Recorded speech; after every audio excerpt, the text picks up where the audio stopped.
जर आहे आपल्या अंगातली ताकद पुरीवर अन्याय करायसाठी वापरू नका. आता काय ती काल परवा घडलेली घटना एका मुलीची, काय त्या 4 वर्षाची ती मुलगी, तिला चॉकलेट सुद्धा फोडता येत नव्हतं आणि एका नराधराने त्या पोरीवर बलात्कार करा. अरे अन्याय केला. अरे काय या भारतात मध्ये आपलं चालू आहे. राजा काय आया बहिणीकडे लक्ष देणारा नव्हता. आया बहिणीवर जो वाकडी नजर टाकल त्याचं मुडकच कापायचा एवढी ताकद राजामध्ये होती. आपलं सरकार काय करतंय. अरे त्या मुलीवर त्या अन्याय झालाय, अत्याचार झालाय, तिला नाही भेटल्या पाहिजे. अख्ख्या महाराष्ट्रात चर्चा चालू आहे ना. आपलं नेमकं सरकार काय करतंय. आणि काही लोक म्हणतात त्याला अटक केलं पाहिजे.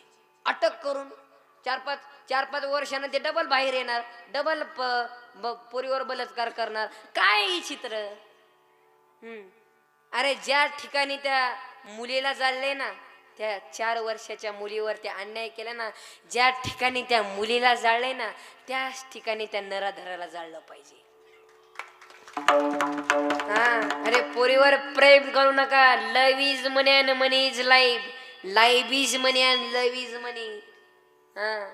पोरीवर प्रेम करू नका. अरे अंगातली ताकद काळ्या मातीसाठी वापरा, गोट्यातल्या गायीसाठी वापरा आणि घरातल्या माईसाठी वापरा.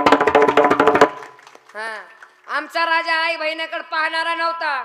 आमचा राजा जो आई बहिणीवर पाहाल आणि जी वाकडी नजर टाकल त्याला उभाच कापायचा, ये राजांची कीर्ती होती. आणि कसा होता राजा. अरे ऐका जिजाऊ माताची कथा. जीवनामध्ये कितीतरी सोसावं लागले होता. छत्रपतीला तत्वान दिली ज्ञानेश्वरांनी गाठा, त्यांना म्हणतात जिजाऊ राजमाता.